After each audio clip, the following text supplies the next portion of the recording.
Thurston County Emergency Management is having a busy 2020.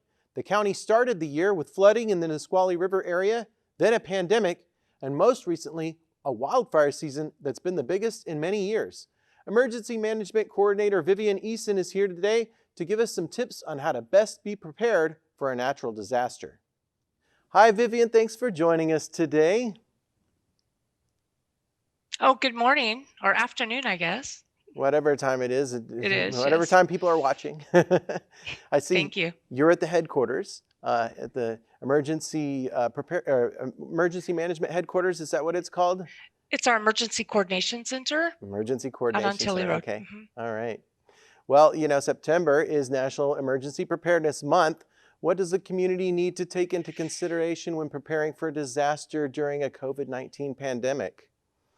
Well, the only difference, because we do all hazards, so we've always talked about all hazards, including a pandemic, because we went through H1N1 years back. But with COVID-19 is the social distancing. So what you want to look at is ensuring that you're prepared with masks for your children if they're 2 years and older. Disinfectants, which has been harder to get, but whenever I see them, I try to have those around all the time. I keep like Clorox wipes in my vehicles. And then sheltering would be different. So just recently we had the fire up on the Mima Bordeaux area. And instead of doing a congregate shelter where we would take everybody into the same location, Red Cross had set up a phone number and they had hotel rooms reserved, but they didn't have anyone use them. But so that's what we're looking at, is social distancing people and sheltering if possible. Of course, if you're like down in Oregon or Eastern Washington, where there may not be hotel rooms because the fires are so extensive. But that's just a new way of looking, and we're working through those processes. So Red Cross is our partner on that. Okay. So that would just be it, looking at how different your plan may look with having an infectious disease. So you're not going to put everybody in a big space. You're going to try to put them in hotel rooms. If possible, or a way that we would have to social distance them. So it would take a lot more staffing. And when we had the fire, Red Cross was already spread thin with responding to all the fires in the state at that time. Oh, that's understandable. Yeah. Well, Thurston County Emergency Management encourages the public to have a plan in case of an emergency. What needs to be taken into consideration when developing a plan now with a pandemic going on? I know you said like hand sanitizer, Clorox wipes, things like masks. What else? I think what we've been looking at since 2016, when we did the Cascadia Rising, the large earthquake exercise, is we've asked people to be 2 weeks ready. So we're no longer asking for 72-hour. So if you're ready to stay home for 2 weeks, then that is the time that they've talked about for quarantine isolation. And so we still work on the 2 weeks ready, and it is a statewide messaging. And then we ask that you have a grab and go kit ready in case you have to evacuate for flood or for fire. And in that grab and go kit, we do have information posted on our website, and the 2 weeks ready is on the Thurston County Emergency Management website. So there's, and then State Emergency Management has some great information on their website also. And just the difference with the items in that 2 weeks ready is probably just adding those masks, the hand sanitizer, disinfectant wipes. Yes. Yeah, okay. Put and those toilet in your paper. kit. And toilet paper, okay. We actually have some public education that we've been putting out, is what preparedness looks like. And what preparedness looks like is each time you go to the grocery store, or you go, like I'm a Costco person, is you buy just a little extra canned goods. Canned goods are great for emergency preparedness. Tuna's great, beans, but just keeping supply on hand so that you're not running out and getting a whole cartload of toilet paper. And we're not really sure why that happened, but that was a huge issue. So if you're just maintaining that you have enough products at home for 2 weeks. For instance, I have horses and dogs, and so I have enough dog food always on hand for at least 2 weeks or a month. The same with my horses. I mean, I put away hay for the whole year, but just thinking out, not shopping every day. And I think people are looking at that more with COVID because it's not as much fun to go shopping with a mask. And so I find that I am shopping less. So I'm keeping more in my freezer or in my pantry. Mm-hmm. So it's kind of stocking the pantry for the 2 weeks ready. For the 72-hour grab and go, it's a little bit different. Mm-hmm. So it would be two different kits. I keep Okay. my grab and go bag in my vehicle. I have one in both of my vehicles. Okay. And people can find what should be in that grab and go kit and what they should have to be 2 weeks ready on your website. You have maybe like Yes. an illustration with all the Yes, stuff listed. there's a link on our website. You hit Preparedness, and it goes in there, and we have our grab and go kit. We have our we also have a list of resources that you can go to. We're missing having our expo this year. Our expo was all of our vendors that we normally have come every year to share information with people. So as we work through the year, I'm looking at putting more and more stuff on our website that we would normally give out at the expo. So having also important papers, like if you have, if there's a fire coming and you want to make sure, and putting important information on a thumb drive, and you can even have that stored someplace safe or have it with a friend. And then of course your out of area contact, making sure that you have someone outside the area that you could check in with in case you're not all at home.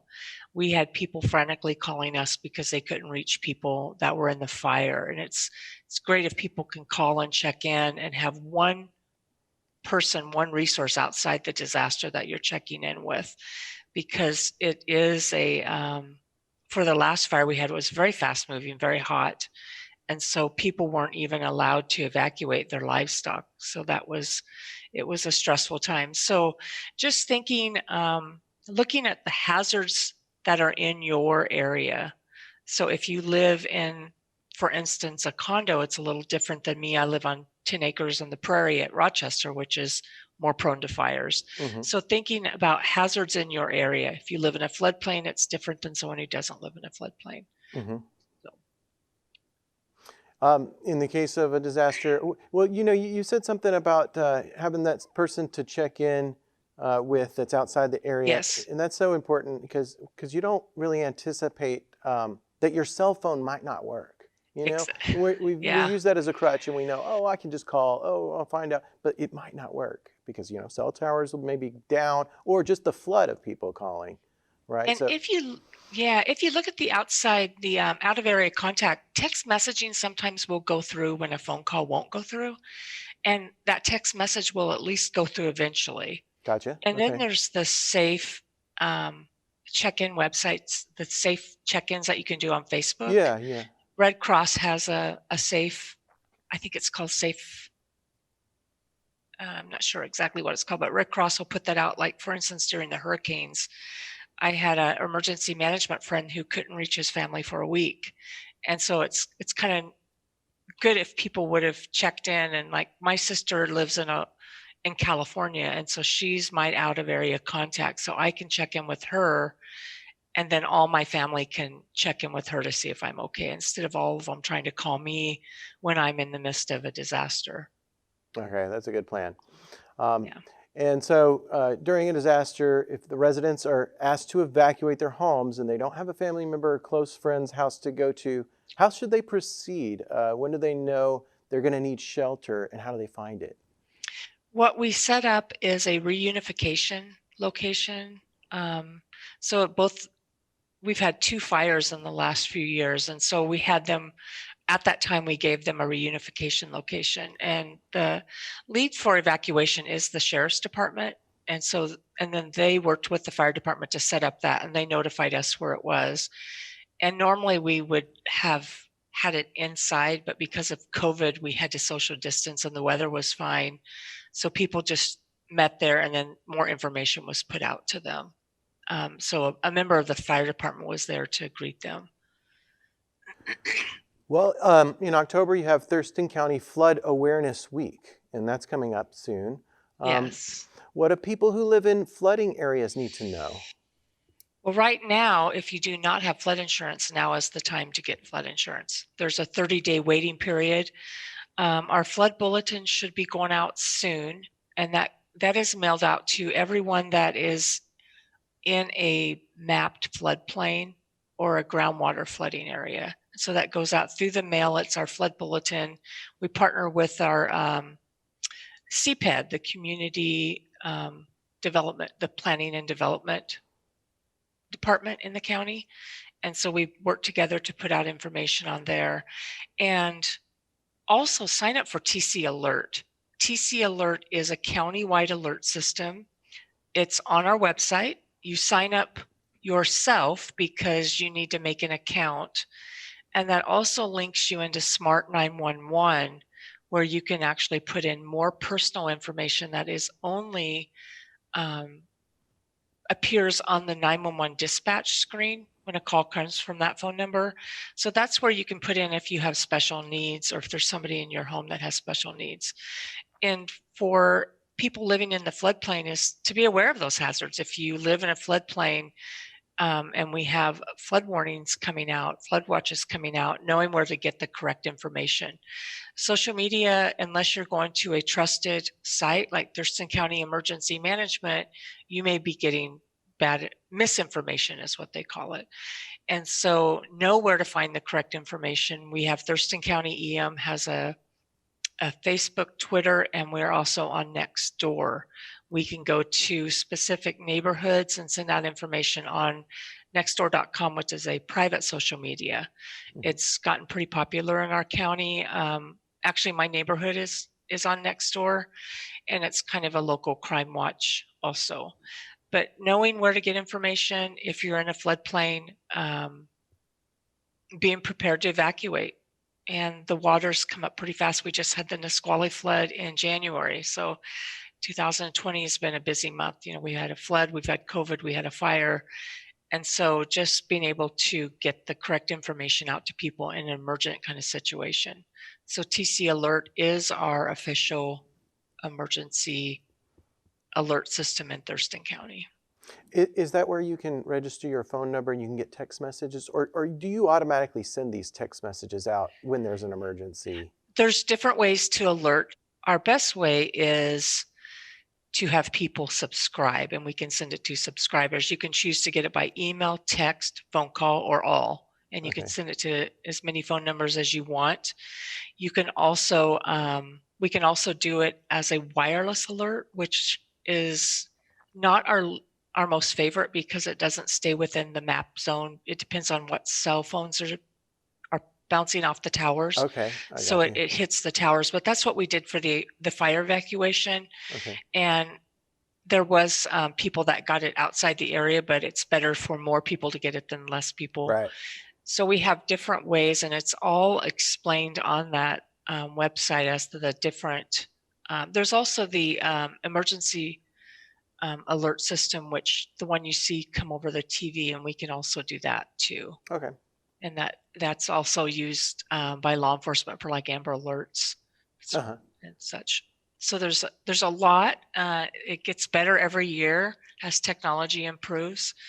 But the main thing is that you go in, do an account, and you need to keep that information updated to stay on the Smart 911 system. Okay. Well, let's move on to another potential disaster. October 15th at 10:15, we have the Great American Shakeout. So 10:15. What is this and how do people participate? You know, the Great American Shakeout is an international shakeout day. So it's not just the United States. And so we have Washington Great Shakeout website where you can go and register if you want. That helps us by county because it's kind of a competition. We get kind of competitive as to which county is the best. But you do your drop, cover, and hold drill. And so a lot of us will be at home on that day. And so what would be really great is if you shared a video with us of you doing your drop, cover, and hold drill, and then we could be sharing those on social media if you want, or you can tell us not to, but it's kind of fun. Kids are going to be home from school, so involve your children. You don't have to do it on the 10th at 10:15. You can schedule it a time that's more convenient for you. And I'm not sure how the schools are going to do it this year, if they're going to do it through the online classroom or not. Yeah, so it's going to be a little different. We usually do it here in our office, and then we take that time to do our evacuation drill also. But a lot of us, like that day, I'll be working from home. So, and I don't have something to get under. So, if you don't have something to get under, you can get next to something big like your sofa, something that will protect your head from debris falling. So it's the drop, cover, and hold drill, and there's information on the Washington Great Shakeout, and there's a website on there, and I can share that with you guys so you can have it up and running for We people will if they mention that want. at the end of the show. Yes. Yeah. All right. So earthquake preparedness. Hopefully we don't have one in 2020. So the way things are going. Earthquake preparedness. Do a hazard hunt in your home, especially since you're home a lot more now. What could fall on your head? Right. What could hurt your children? If you have a big china hutch, have it secured to the wall. So we call that a hazard hunt. That would be something that you could do. If you have children, you could do with your children. My dogs don't really enjoy it. They don't really care. But having an idea of what, and also like, for instance, retrofitting your home. My home was built in like 1980, and so that is a year that more earthquake proofing was done for houses when they did the retrofitting for buildings. So make sure your home is retrofitted for earthquakes, and you can go to different websites and look at that.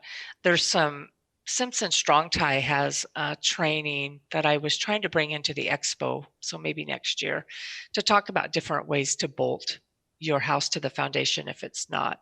But just ideas, if you have a chimney, that's where a lot of damage we see in an earthquake is chimneys. Okay. And so having those retrofitted.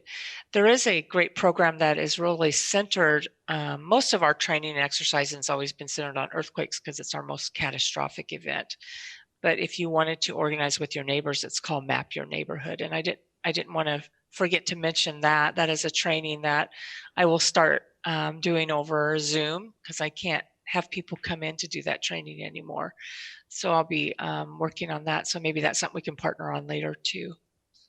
Yeah, we'd love to partner with you with anything that you guys want to partner with. And I'm excited about this video challenge that you mentioned with the Great American Shakeout. Send videos of your family getting prepared. And I just announced that, so I made it up as we were going. No, you heard it here first. It's actually something that they've encouraged us over the years to do, and I just think it would be so much easier to do this year because more and more people are going to be on Zoom, or they can do selfies or just themselves a picture, under their desk. One of our jokes is, as we get older, it's harder to get up after you get under your desk.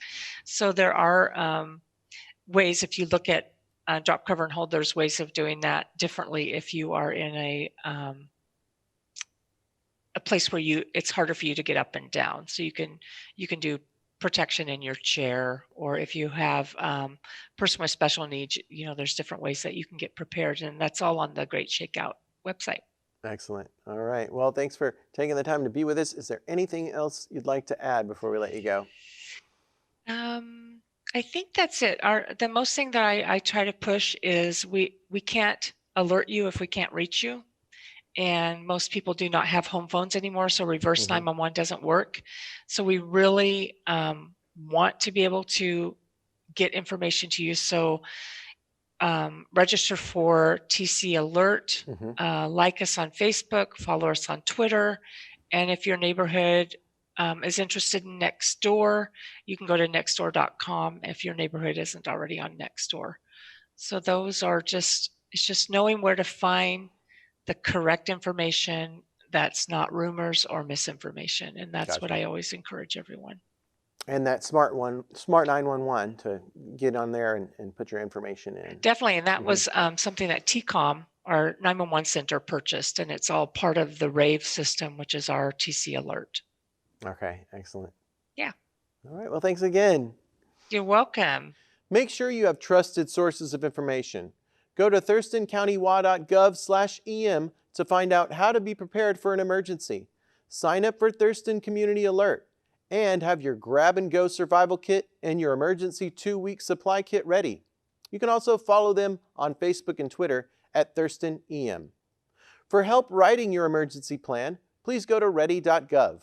And for more information on the Great American Shakeout Day, please go to shakeout.org/Washington. That's all we have for you today. If you have any comments or suggestions for something we should cover, please send me an email, rkam@tcmedia.org. Stay updated with Thurston Community Media and stay safe, Thurston County.